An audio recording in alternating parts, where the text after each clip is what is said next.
This is the story of Beauty and the Beast. You can read along with me in your book. It's time to turn the page when you hear this sound. Let's begin now. On the edge of a vast blue sea, there lived a wealthy merchant and his daughter. The girl was called Beauty, and her name described her in every way. All who knew Beauty spoke of her pure heart and generous soul. One day, the merchant had business in town. The road took him through a deep and tangled growth of forest. Soon, big clouds filled the sky. When lightning cracked loudly over the trees, the merchant's horse broke into a hard gallop. The frightened animal tore through the trees, quickly losing sight of the road. Before long, the merchant was lost. Entering a clearing in the woods, he could see a vine-covered castle standing silently in the gloom. The only signs of life were the perfect rose bushes lining a path to the stone door. Hello? The merchant pushed open the door and called, Is anyone here? I am wet and my horse is tired. Hello? Seeing and hearing no one, the merchant dried his dripping clothes near the fire and sat down to a table covered with food. Such a feast, and no one to share it with. It's a pity my host is so shy. I would like to meet him, he thought. After a good night's sleep, the merchant called out. Thank you, Silent One. He turned and walked out of the castle past the beautiful roses. My dear Beauty would love these roses, he thought. Perhaps I will bring her one. It will make her smile. He picked a perfect red rose and tucked it into his shirt. At once, a cold wind began to blow. The merchant felt a huge, powerful hand grip his shoulder. Before him stood a horrible creature. The beast was 8 feet tall, with heavy, coarse fur and glaring eyes.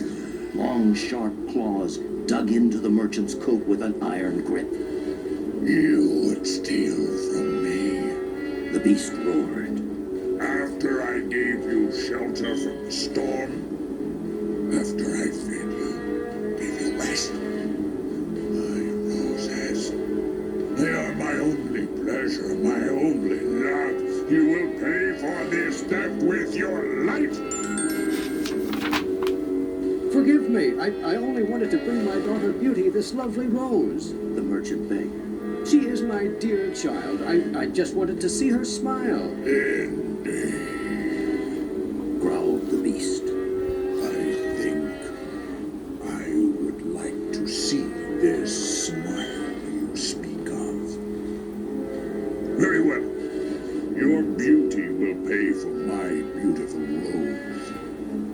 Go at once and bring her to me. But beware, if you do not return, I will find you and take both your lives. There will be nowhere for you to hide. The merchant jumped onto his horse and galloped through the trees. Returning to the house, he called to Beauty. Showing her the rose, he told her the awful story and the terrible threat the beast had made. Beauty spoke bravely. Father, I must go. Perhaps I can change his mind. After a sleepless night, Beauty and her father rode back to the castle in silence. The beast stood snarling at the door. So you have come back. You were wise to return. He took Beauty from her horse. Begone, old man. You have my rose, and now I have your beauty, said the beast. You think I'm ugly, do you not? Asked the beast. Although Beauty was frightened, she did not look away. No, not so ugly. You have lovely red fur. Do not lie, screamed the beast. I am a monster. Look at me. I do not lie, said Beauty. I say what I feel. The girl's kind words touched the beast, and he gave Beauty permission to roam the castle as she pleased. The only thing she could not do was leave the grounds. He came to her each night as she ate, and the two talked for many hours. The Beast slowly began to fall in love with Beauty. In time, Beauty grew quite fond of the Beast as well. She could see that beneath his rough fur, he was kind and sweet. Months passed, and Beauty missed her father terribly. She asked the Beast if she could go and visit him. Very well, Beauty. You shall have your visit. But you must promise to return in 1 week, or my heart shall break, and I will surely die, said the Beast. I could not bear to live without you. I promise, dear Beast, I will return to you in 1 week. She replied. The next morning, Beauty rode back to her father's house. The merchant was overjoyed to see his daughter and danced with glee.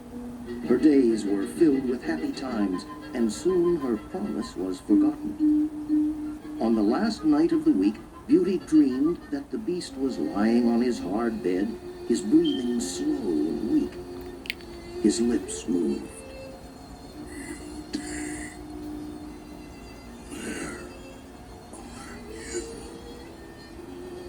You promised.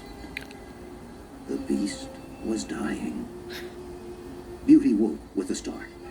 Jumping from her bed, she ran to her father and told him of her dream, and that she must return to the Beast's castle at once. She rode quickly through the night. Beauty saw the castle ahead, dark and silent. She jumped from her horse and ran up the path to the cold door.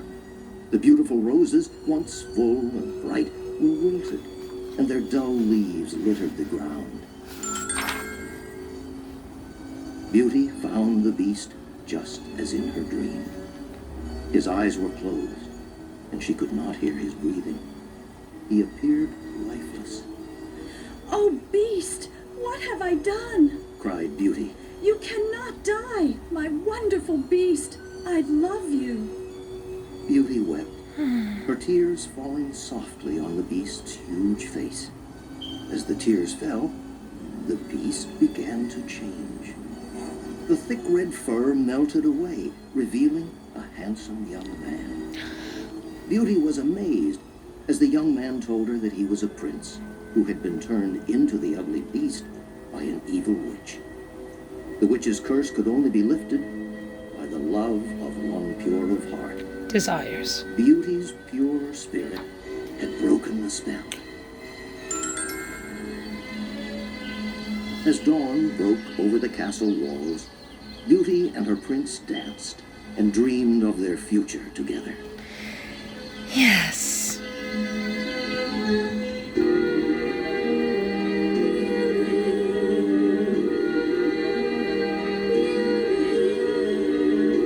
You'd never think to look at him, how beautiful he seems to me. He's good to me, to say the very least. The flowers that he brings to me, the love songs that he sings to me, they help me see the beauty in the beast.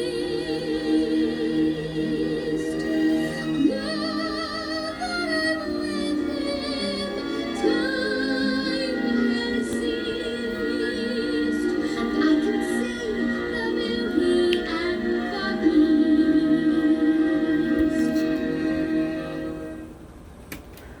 That was a beautiful story. That was wonderful and exciting story. Well, I have to go. I have time. See y'all later real soon. Bye.